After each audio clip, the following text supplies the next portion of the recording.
So first of all, let's look at the three requests he prays in relation to God's glory and his name, etc.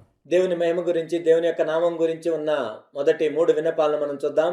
The first request, ఇక్కడ మొదటి విన్నపం ఏంటంటే, and since prayer is to come from our heart and not just from our lips, ప్రార్థన అనేది మన హృదయంలో నుంచి వస్తుంది, కేవలం మన పెదవుల నుండి కాదు. if prayer comes from our lips, we are merely actors. ఒకవేళ మన ప్రార్థన కేవలం పెదవుల నుండి మాత్రమే వచ్చినట్లయితే మనం కేవలం నటులం మాత్రమే, Rehearsing a part, repeating it. వాటిని అటు ఇటు చేసి మరలా చెప్తూ ఉంటాము. True prayer must come from our heart, from our innermost being. నిజమైన ప్రార్థన మన హృదయంలో నుండి వస్తుంది, మన హృదయాంతరంగంలో నుండి వస్తుంది. What shall we pray to God? దేవునికి మనము ఏమని ప్రార్థన చేయాలి?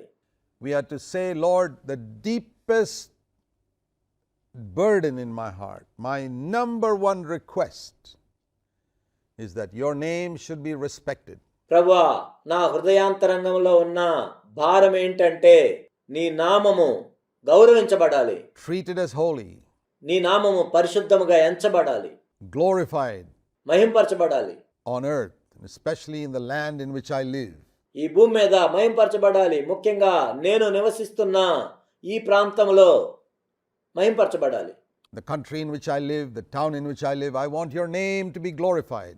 నేను నివసిస్తున్న దేశంలో, నేను నివసిస్తున్న పట్టణంలో నీ నామము మహింపరచబడాలి.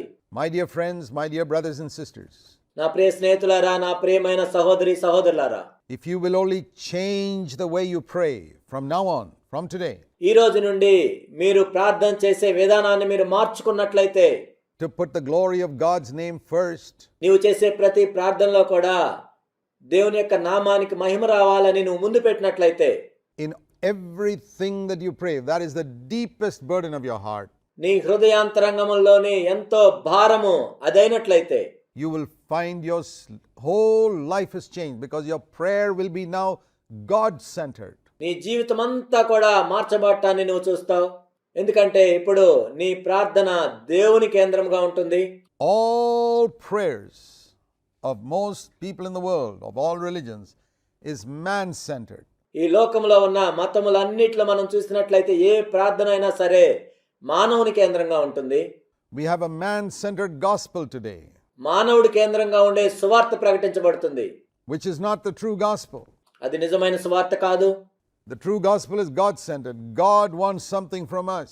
నిజమైన సువార్త ఏంటంటే దేవుడు కేంద్రంగా ఉండేది, మన నుండి దేవుడు కోరుకునేది. And when we seek His kingdom and His righteousness first, other things are added to us. ఆయన నీతిని, ఆయన రాజ్యాన్ని మొదట మనం వెతికినప్పుడు మిగిలినవన్నీ కూడా అవి మనకు సమకూర్చబడతాయి.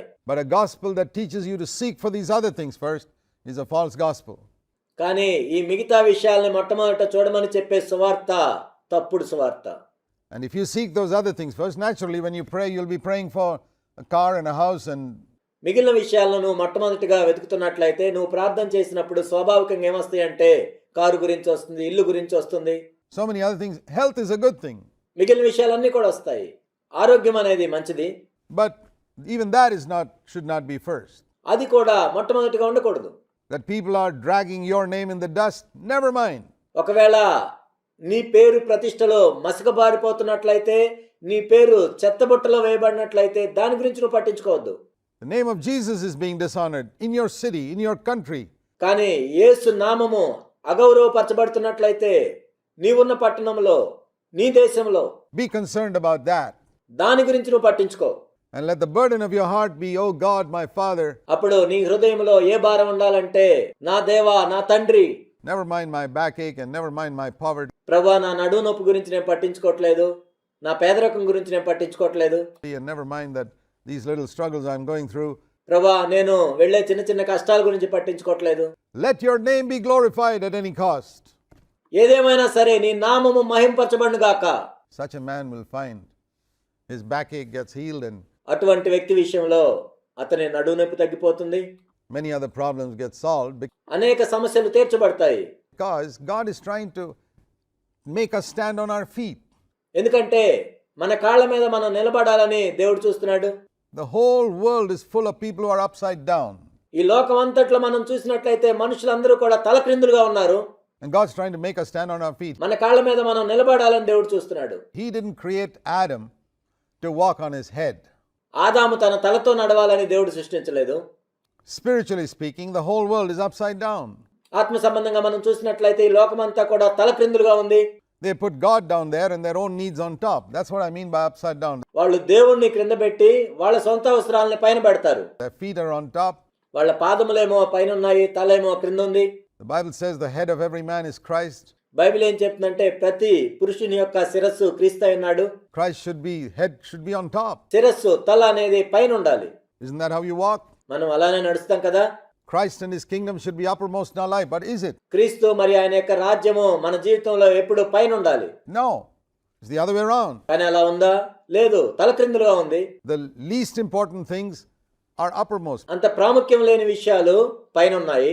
Man's walking with his feet in the air and his head on the ground. కాబట్టి ఇప్పుడు మానవుడు ఎలా నడుస్తున్నాడు అంటే పాదములు పైన పెట్టుకొని తల క్రింద ఉంచుకొని నడుస్తున్నాడు.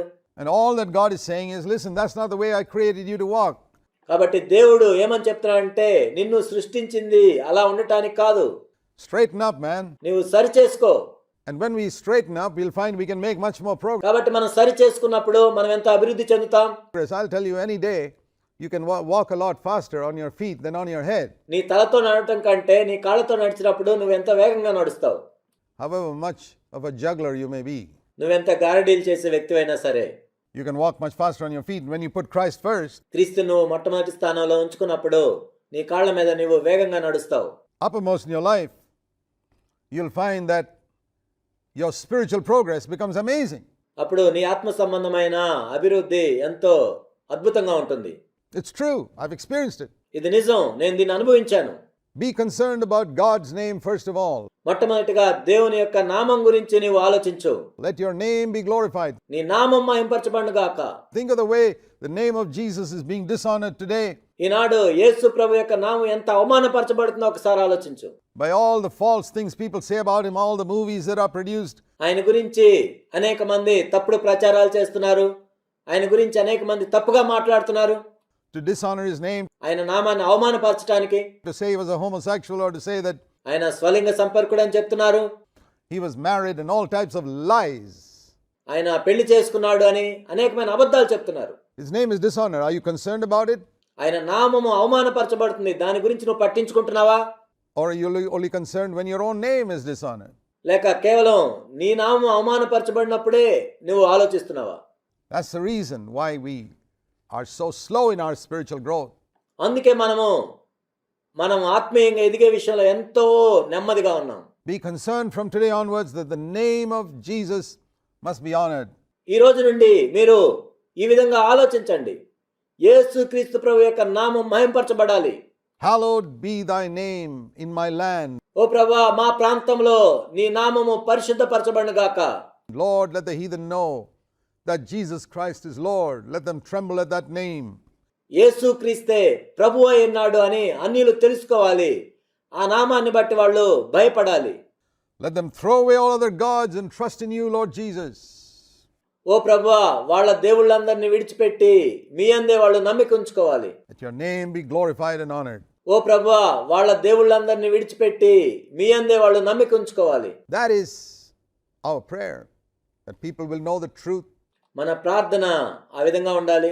ప్రజలు సత్యాన్ని తెలుసుకోవాలి. Know God. We don't force anyone. దేవుణ్ణి వాళ్ళు తెలుసుకోవాలి. మనం ఎవరిని బలవంతం చేయము. You know, a lot of people talk about forcing people to be converted. There's no such thing. అనేక మంది మాట్లాడుతూ ఉంటారు బలవంతపు మత మార్పిడి అని. అలాంటిదే ఉండదు. If you force somebody to be converted, that's not a conversion. ఒకవేళ నువ్వెవరినైనా బలవంతంగా మార్చినా అది నిజమైన మార్పు కాదు. Not at all. ఎంత మాత్రము కాదు. God Almighty, who's much more powerful than all of us, doesn't force anybody. మనకంటే కూడా ఎంతో బలవంతుడైన సర్వశక్తిమంతుడైన దేవుడు ఎవరిని బలవంతం చేయడు. He allows everybody to go according to whatever religion he wants. కాబట్టి ఎవరు ఏ మతాన్ని కోరుకుంటారో దాని ప్రకారం వెళ్ళటానికి దేవుడు అనుమతిస్తాడు. What we do is we offer. మనం ఏం చేస్తామంటే స్వచ్ఛందంగా ఆహ్వానిస్తాం.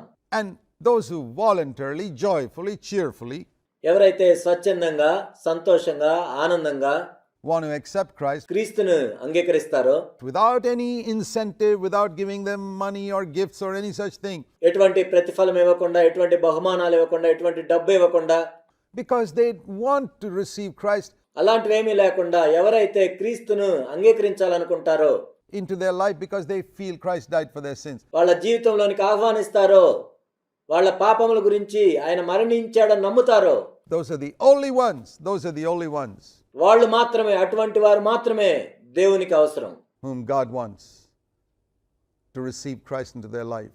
వారి జీవితంలోనికి క్రీస్తును ఆహ్వానించడానికి. Anything forced, ఎటువంటి బలవంతమైన, anything where we urge a man to receive Christ because of some type of bribery, ఏదో ఒక రకమైన లంచం ఇచ్చి వారిని ప్రేరేపించటమైనా, that is dishonoring to God completely. అది దేవుణ్ణి అవమానపరచటమే. I don't know if there are people doing it. I hope not. ఎవరైనా ఇలా చేస్తున్నారేమో నాకు తెలియదు, అలా చేయట్లేదని నేను అనుకుంటున్నాను. But if they are not representatives of Jesus Christ. ఒకవేళ ఎవరైనా అలా ఉన్నట్లయితే వాళ్ళు యేసుక్రీస్తు ప్రభువుకు ప్రతినిధులుగా లేరు. We urge people to pray, Jesus Christ, let your name be glorified.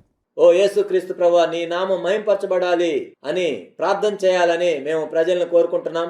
Our Father who art in heaven, పరలోకమందున్న మా తండ్రి, hallowed be thy name. నీ నామము పరిశుద్ధపరచబడును గాక.